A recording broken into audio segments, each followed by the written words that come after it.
This is the second part of the Dat-a-Mazehouse Spotfire integration. In this demo, we show how to set up a dynamic and agile information link which allows the analyst to add additional data to the Spotfire data table, again without asking IT for help with relational databases ETL or SQL. We start from an example from the first demo. We had created an analysis for energy production and CO2 emission. And this is a query that we designed.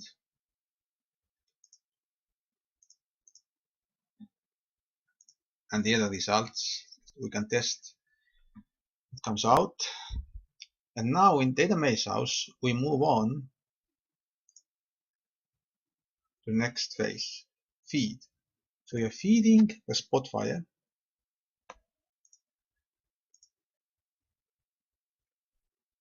We are feeding a Spotfire with a new data table, and we are creating a new data set, new result set.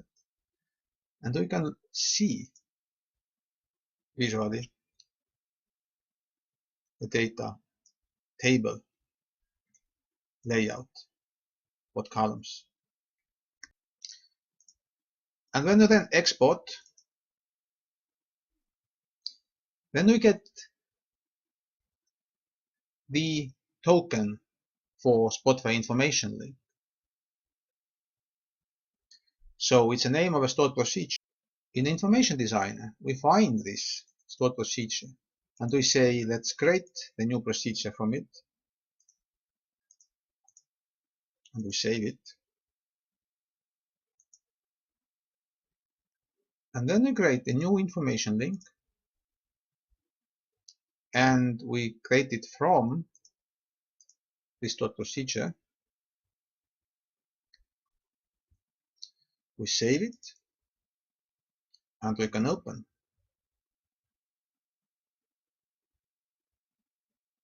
A new analysis. And all this data is now in Spotfire. And we can create our visualization and analysis. But let's assume we want to further understand this industry and we want to bring in new facts and dimensions into the analysis. Let's say we are interested to see how geographical differences influence energy production. Let us make a hypothesis that countries having streaming water like rivers would more efficiently use the natural source and produce relatively more energy per plant than those who do not. For this, we use Mondial database, which is supposed to contain this information. But again, we don't know exactly how, and therefore we again go through the exploration phase. So we skip the details how we have connected to Mondial relational database and how we have extracted the RDF facts and we have loaded them to the triple store. But we start by again looking for something that interests us, and I'm going to explore quickly. We have navigated through the data and we found a river, and we found the river has each river has a length, has a name, but there is no direct link to the country, and that is through a intermittent object GeoRiver, which means that if we would query, we have two subgraphs we need to link together.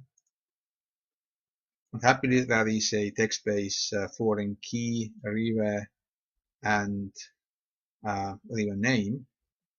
And if you connect these attributes, then we link together this data and we get out the list of rivers and the length per country.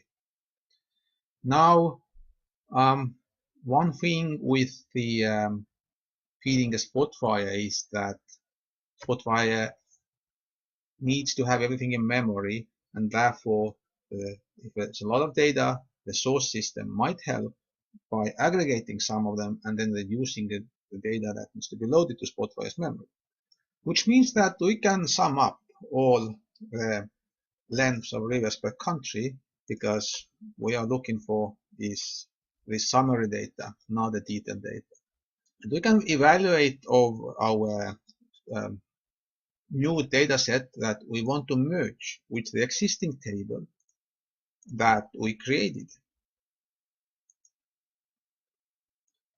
And we can see here, the sort of aggregate table view of it. We can see if we are matching keys and we use the same column names. And you can see a blueprint of a new table where we see that the river length is part of the query of the aggregate feed table. If we want to know the details, to see exactly what nodes in the data graph gets into the result table, then we can have a detailed view. And if we have verified our merged table and managed the keys, then we just can export the results. So, if we now go to our Spotfire analysis, all we need to do is reload the data. And we see that the new column has been added, river length, and it's been mapped to the right countries. Now just, if we go back to Dat-a-Mazehouse, the information about this analysis aggregated dataset is stored in the database as well. So all the information is here, and we can see what was the SQL select statement to get this data, and we see what parts it consists of, and we can see exactly what query was executed. So whenever we want to add new dimensions of facts, then we can just do it here. We can recreate the whole data table. We can add new tables. We can insert new columns, do inner join or outer joins. Whenever that, we also have a functionality to rerun and the table creation if data changes, if new facts come in. And after that, again, all you need to do is to reload the analysis in the Spotfire, because the connection to the information link is live and dynamic.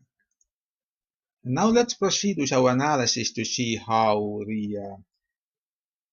the length of the rivers would affect the energy production. Here we have a scatter plot where we on a y-axis we have the average energy production per plant marked by countries, aggregated by countries, versus the average river length.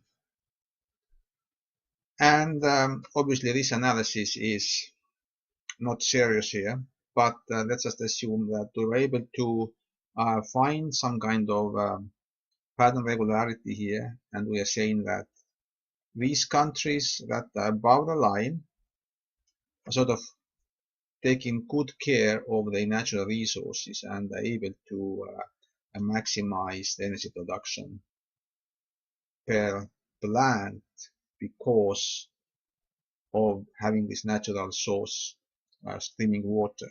And using this Spotfire fantastic function to mark, we are creating the list for the country URI column, new list from marked, and we just say, give it the name to this concept. They say they are water energy efficient. So this list now we can take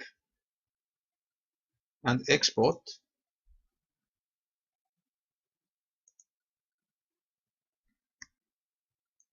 to the file.